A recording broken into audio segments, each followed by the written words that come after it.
All right, we'll go ahead and have Coach make an opening remark, and then we'll take questions from the group. We're excited to be here. This has been a great day for us.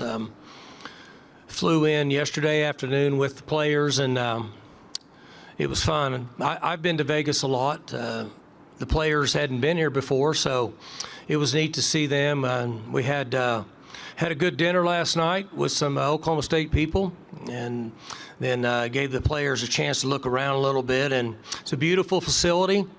We're excited about it. I'm excited about the players, the upcoming season. We've got about 20 days before we get started, so we're semi-vacation. Other than the players, they're working hard and got great leadership.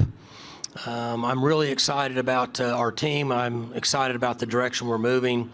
Excited about Oklahoma State administration, our support, president of the university, athletic director, everybody that loves Oklahoma State. It's a great time for us, so I'm looking forward to the upcoming season. All right, we'll take questions. We'll go on the left-hand side, row 3 on the far left. Hey, I'm Jay Swick, OKC Sports Radio.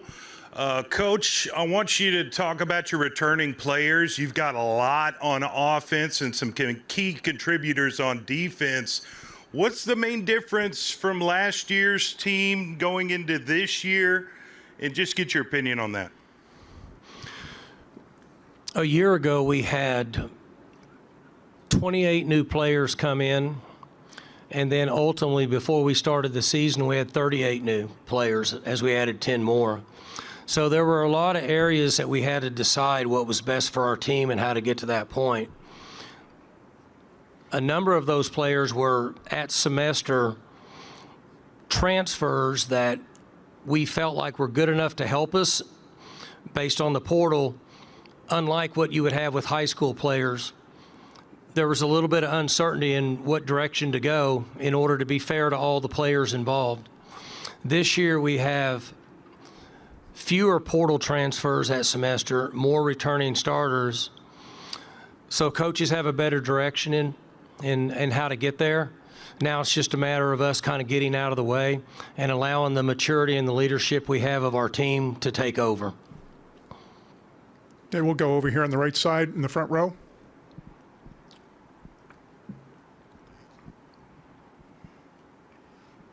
Kenneth Berry, touchdowns and tangents.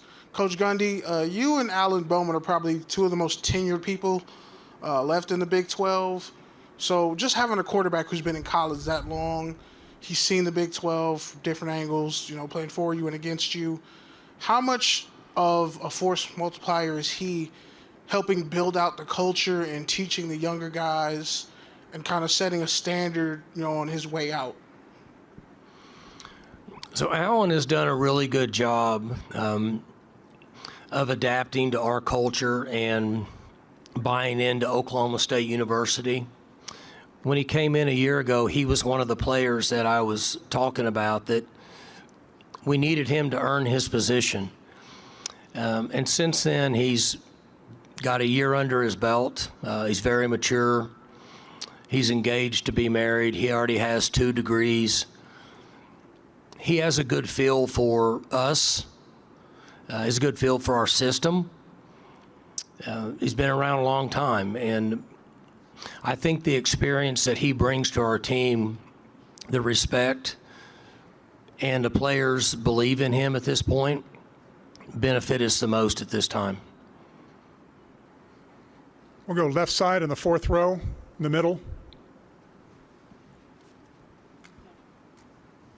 I'm Mike Blair Kirkhoff with the Kansas City Star, and I got a conference question for you. And I'm just wondering, the way the league is set up now with the 16 teams and no Texas and Oklahoma, if there is an opportunity for 1 or 2 programs to kind of have a dominant stretch in this league, the way we saw like Oklahoma. That's a great question. I don't know that any of us will be able to read into that at this point. We're learning about the new teams that are coming in. In my opinion, as we move forward, there's going to be a lot of parity I should say, more parity in college football than there has been over the last few years. If revenue sharing takes effect, I would guess that most schools in this league will distribute money somewhat equally to football. The direction we're going, that's going to determine the type of players that you have in your organization, whether we like it or not.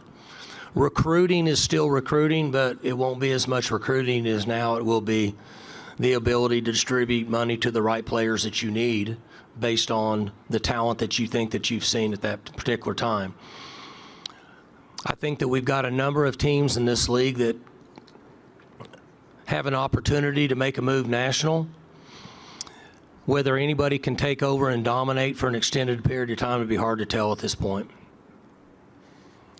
Okay, we'll go third way back on the right side in the middle. Ryan Silpan, Panola Watchman. Coach Gundy, this is you finished, or excuse me, your pick third in the preseason poll. Your thoughts on that in a conference that's going through so much realignment? I haven't really paid much attention to preseason polls. They've always said the good news is we get to play all the games. I'm really excited about our conference. I've said that for the last few years as we've continued to add teams. From day one, I've always said that I think we have the best commissioner in all of sports in the Big 12. I think we have a guy that's innovative. He's smart. He's not afraid to take a chance. He's bullish on moving forward and doing whatever it takes to put the Big 12 where it needs to be for us to crown national champions in football. I have confidence in him. And with that being said, I believe that this conference is going to play better over the next 4 to 5 years than it has in the last 12 to 15. That for the most part, other than last year, that we were intact. So I'm excited about the group. Could there be more conference realignment in the future? Very well could happen based on all the changes we've had in the last 18 to 20 months that none of us could have predicted. So I think everything's a moving target, but I really like where we're at, and I'm excited about this conference. Okay, right here on the right side, front row. Marcus Trevino with Stillwater News Press. Coach, how have you handled Ollie Gordon's arrest, and how has he been handling it mentally, emotionally, those kinds of things? Ollie's doing fine. I've visited with him multiple times over the last week. Be quite honest with you, yesterday we had another hour conversation, and it was really the first time that he smiled. I think that it affected him like it would most people. We brought him here today so you guys could ask him that question. That was one of the reasons that I wanted to bring him here. It's hard for me to speak for Ollie. I can only give you some indication on what I've seen over the last week. I sit back and thought about what I thought was best for Oklahoma State University, Oklahoma State football, and Ollie as we move forward. And we made decisions. And the other thing I shared with Ollie yesterday was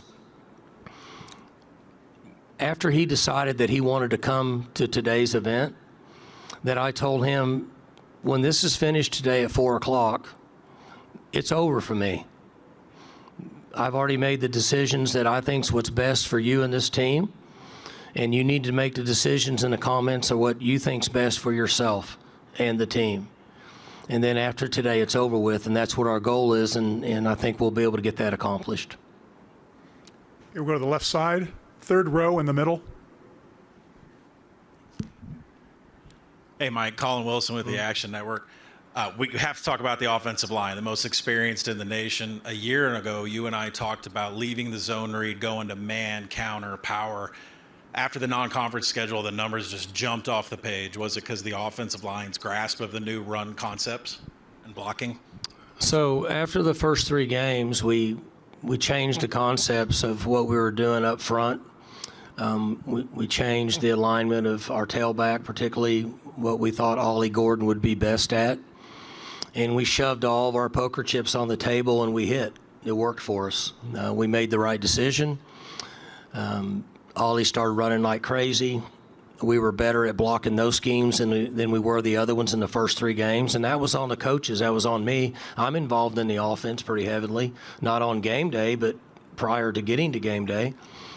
So when we made the decisions to move in that direction, it worked out well for us.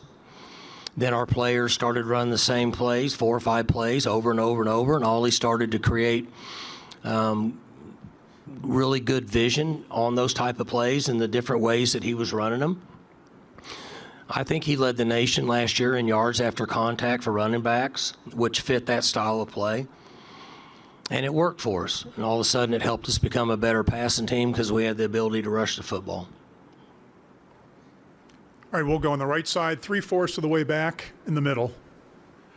Coach Gundy, Alex Blackburn, College Football Dogs.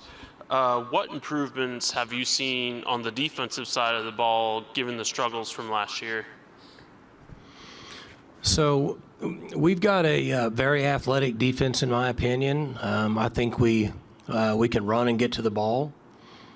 We've made a few adjustments, scheme-wise, not a lot. We played 3 down last year, played a little bit of 4 down. From day one, I've said I wanted to have the advantage and the luxury of playing some 3 and 4 down, not just on 3rd downs, but on 1st and 2nd downs. So we've worked toward that. I think our players will have a better feel for our system and will allow us to play faster and get to the ball. And we need to tackle better. We missed a lot of tackles, got out of place at times on some play action passing. If we can eliminate those 2 things and minimize that, we'll be a better defense. Okay, we'll stay on the right side, 2nd row in the middle. Coach Lynn Harrington, Stay Alive Power 5. How you doing today? I'm good, thank you. That's good to hear. I like the mullet, by the way. It's not as long as it used to be, but it's getting there. All right. So last season, you started out 2-2 with 2 losses, including one at home to South Alabama. Everyone wrote your team out. Then you guys finished strong down the stretch and wound up winning 10 games and made it all the way to the Big 12 championship game. With that being said, how hungry is your team this time around to get back to the Big 12 championship game? That's a great question. And one thing that I shared with them in January and then after spring ball is just what you said. We know that we're a mature team. We all know that we have a lot of returning starters. We know that we have the Doak Walker winner in the backfield. We know that we have a couple guys that had tremendous success at the wide receiver position. We know that we have 8 linemen that have played a considerable amount of college football during their career. We have a defense that has maturity up front. We have a linebacker returning that had 150 tackles. We've got guys that are returning in the secondary that have the potential to be in NFL camps next year. So with all that being said, now it's going to be on them, their leadership, their willingness to work hard and stay hungry. In that it's easier to work from behind and get to that point during the season than it is to be out front and stay there, in my opinion.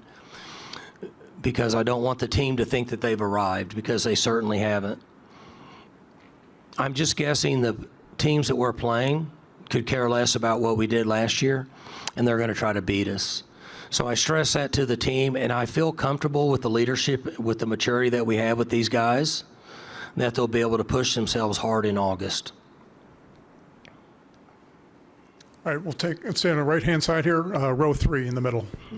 Hey, Coach. Tyler Budge, CF Budge. You've got 2 relatively new road trips this season at Boulder and Provo. I know you played at Boulder or coached at Boulder back in 2008, but relatively new to this team. What unique challenges come with playing new conference opponents on the road for the first time and just starting to get a feel for what those road environments are like? Part of the new conference we're in, and the fun part for the fans, media, for everybody involved, is playing in new facilities and stadiums. And on the plane ride out here with the players that we brought to today's event, they brought that up and they were talking about that, and I was listening to him. they're excited about playing in Provo. They're excited about playing in Boulder because they haven't been there. And it was interesting listening to Bowman, because Bowman has been around long enough that he's played in about every stadium in the country. But he said, I haven't been able to play in these stadiums. I haven't experienced it. So that's a fun part of college football, and we're excited about it. Playing 2 games in the mountains. I mean, obviously I played and coached a number of times in Boulder. I've been to Provo and seen it, obviously not played or coached there, but excited about doing it. So we sold out our season tickets a week or 2 ago at Oklahoma State, and I think one of the reasons that we sell out so fast is the excitement the fans have because of some of the new teams. I think they're excited about some of these new teams coming to our place. So that's been good for the Big 12 Conference. All right, right side, 4th row, center aisle. Hey, Coach Gundy, respect your career, but I would not be doing my job if I didn't ask you to give your personal response to being in the same conference with Deion Sanders, and whether that November 29th game has a little extra juice for you. Well, that's I thought you were going to ask me who I was going to vote for in November. I thought you put a lot of pressure on me. So I have a lot of respect for Coach's career. I know a lot more about him as a player than I did, as a coach, because it's not coached for a long period of time at this level. We had meetings in Phoenix, Big 12 administrative and football coaches, and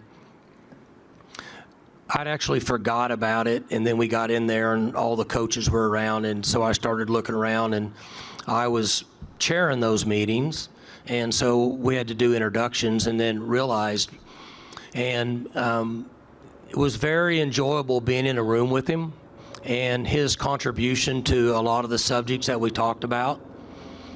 And I think that we're lucky in our league that he's with us, because he brings more people and notoriety and viewers to the Big 12 Conference. And that's what makes it go. We need viewership. We want people to watch our teams play. And it'll be fun to have him in our league. It'll be fun. It's fun for me to have Colorado back in our league and to be able to compete against him. I can only imagine what his competitive level is, so that'll be fun to have him in the league. Got time for one more question, then it'll come right here in the front row on the left-hand side. Coach Ty Kaplan, the Daily Toreador. This past season, 2 of the top running backs in the country came out of the Big 12. Taj Brooks with Texas Tech and Ollie Gordon with Oklahoma State. First question, how do you game plan for a guy like Taj since you have them this year? And then how important is it for the Big 12 to have star players like that everybody in the nation knows about? The star players draw attention, make more people want to watch us play in our league, which is a good thing. We're working hard, all the schools, the Big 12 office, the commissioner, everybody's working to get to that goal. In preparing for those guys, football is a numbers game.